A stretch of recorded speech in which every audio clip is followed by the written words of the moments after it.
So at the beginning of this chapter 13, Arjuna asks about Kshethram and Kshetrajnan. And Krishna has started answering.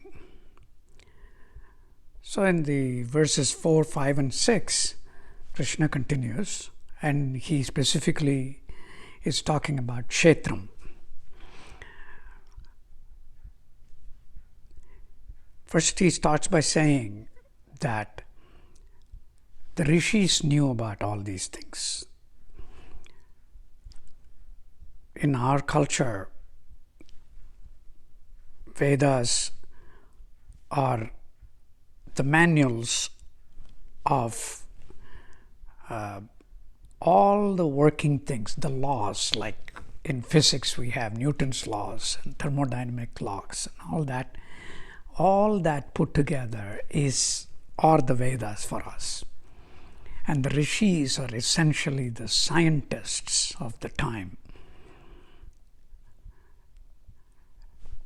Krishna says they knew what this Kshetram is all about. It's all in there.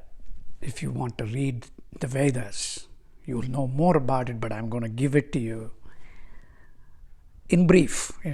It's a short summary of what's out there in the Vedas, completely explained. It's not common sense. It is scientific sense, Krishna says. And knowing everything about this Kshetram and the Kshetrajnan guarantees enlightenment. That's a big commitment there from Krishna. But obviously, knowing everything is not easy. So in the verse 5, he starts that short summary of what the Kshetram is. Krishna says it consists of the Mahabhutas. Once upon a time, the Mahabhutas were the 5 elements, earth, fire, water, wind, and the ether. But we know these days it's the building blocks of all matter, atoms. And then he goes to the ego, which uniquely identifies one living thing from the other living thing.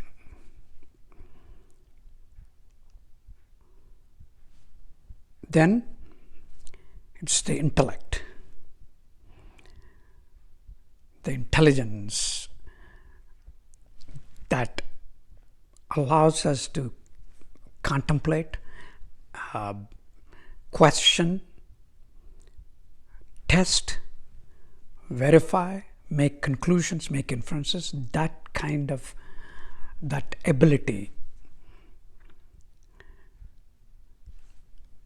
Then he talks about the architect.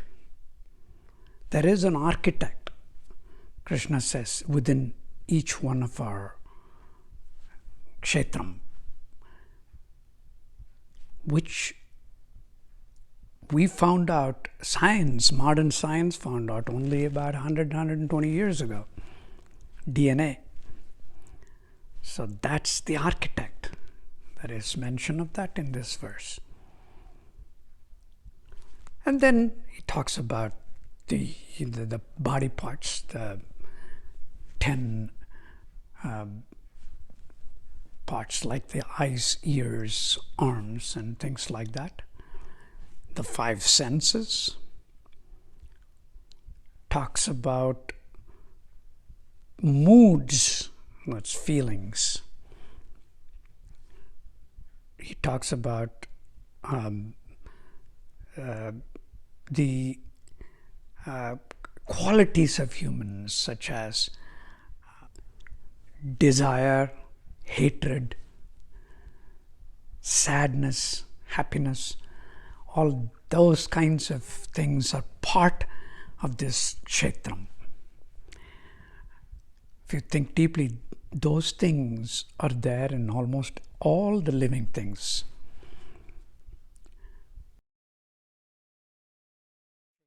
Of course, I forgot one thing. It's also the mind. So, all the things put together, all these constitute what Kshethram is, essentially our body. And we must protect that with every possible means that we have and keep it clean. Because we are going to hear, right, we've already heard briefly, but more about it, that Kshethram contains a Kshetragnan, which is divinity. So as long as the divinity is in our body, we have to protect it. It is an empty bag. The moment that divinity leaves the body, but until then, it is a very important suitcase. We cannot let go of it. We have to take full care of it and protect it because of who is in it. That is my understanding of the verses 4, 5, and 6 in chapter 13. More to come.